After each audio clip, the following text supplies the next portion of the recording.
Welcome back to the Sim to Sky podcast, the show where we navigate the wild, wonderful, and wallet-draining world of general aviation.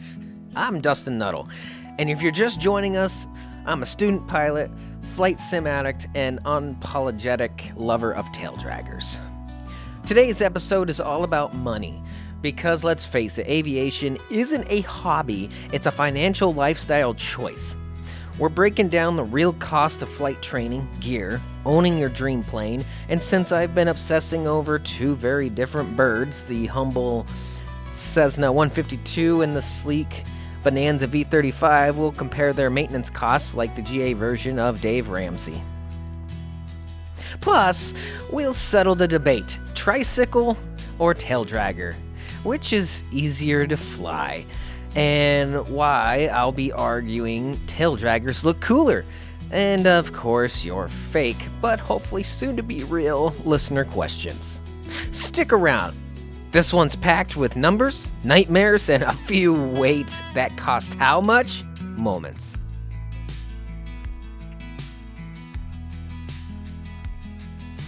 Alright, first, let's talk flight training costs. Nobody tells you how fast your bank account nosedives when you start chasing the PPL. National average, getting your private pilot's license in the U.S. runs $15,000 if you're lucky. In cities or with busy schools, add 20%. Now, here in Great Falls, Montana, to get my PPL, they said $18,000, and that's 6 months of training. But they also said that if I study prior, like I've been doing, and I show them that I already know pretty much everything inside the plane there, that it would take off a lot of the price because I would cut down the hours I would have to train. So that's what I'm definitely striving for. And speaking of which, my Great Falls reality is Montana's usually cheaper, but like I said, it's $18,000 for lessons, and that's 6 months of lessons, which you can pay monthly, so it kind of helps. If I don't have enough for 1 month, I can wait, but I don't want to stop once I start. But oops, let's try that landing again. Fees will occur. Sim savings. Yeah, Microsoft Flight Sim cuts some costs. Practicing maneuvers in VR saves $200 an hour, but it won't replace stall training with a CFI screaming, "Nose down!" So next is gear. Flight schools provide headsets and knee boards, but if you're like me, you've already spent about $1,000 on essentials you don't technically need, but must-haves are logbooks, headsets, sectional charts, free on ForeFlight if you pay for ForeFlight. Nice to haves, A&R headsets, pretty pricey. Aviation themed coffee mugs because, priorities. But yeah, those they're pretty expensive though. So let's move on to the next part. Let's compare two planes at opposite ends of the GA spectrum, starting with the Cessna 152, the Honda Civic of the sky.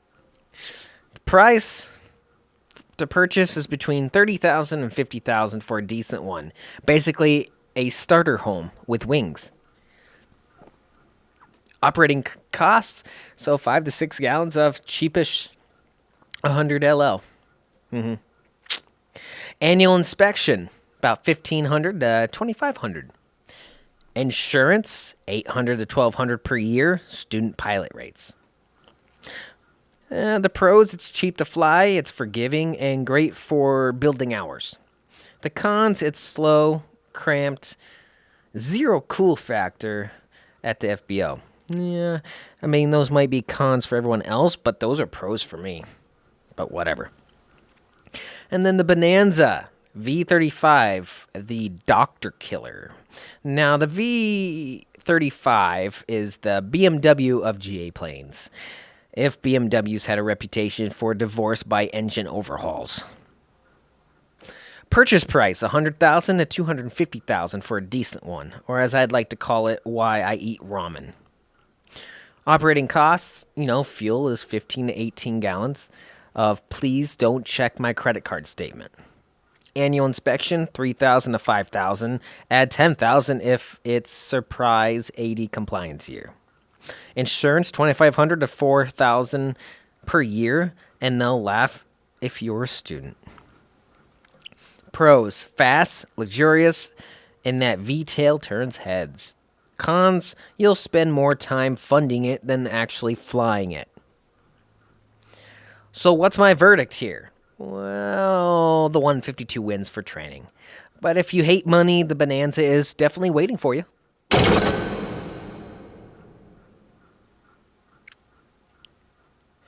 Now, let's settle a holy war in aviation. Taildraggers or trikes?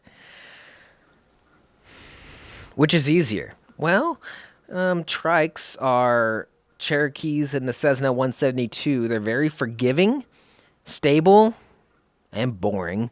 I kid mostly. Great for beginners. And usually what you were going to start with no matter what. Until you get your taildraggers certification.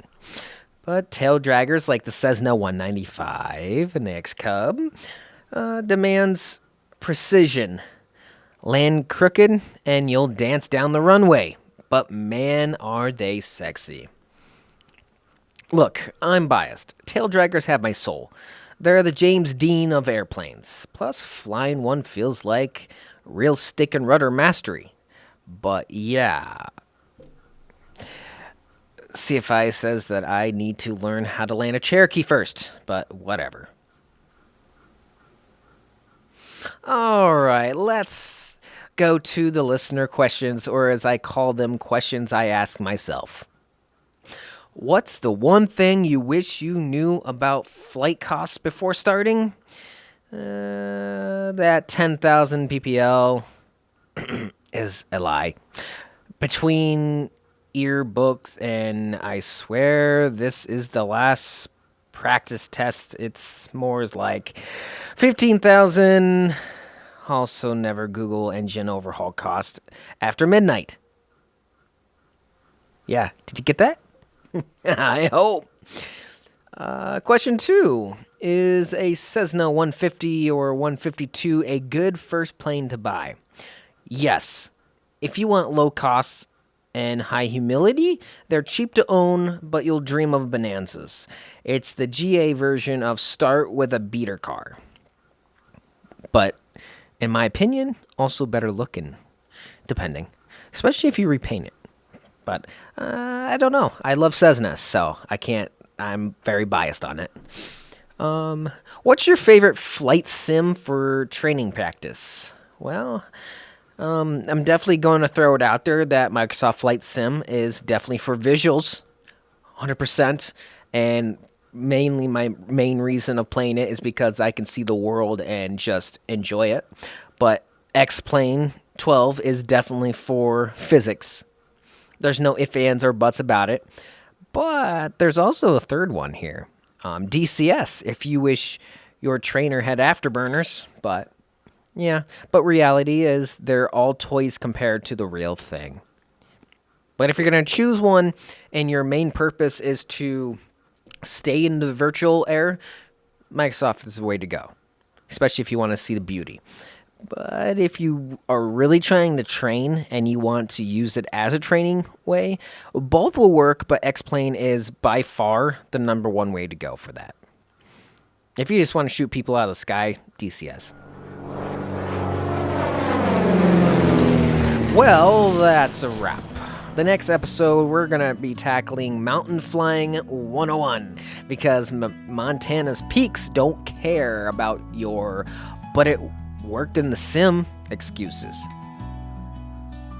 Want to be featured? Well, email me your questions and stories at hrdcrmtl@gmail.com, and I promise I'm going to change that email for one specifically for this. But tell me, what's your favorite flight sim? I want to know. I want to feature your stories and your questions as well, so I will read your replies on air. So stay tuned, subscribe, and remember, aviation's expensive, but the views are free.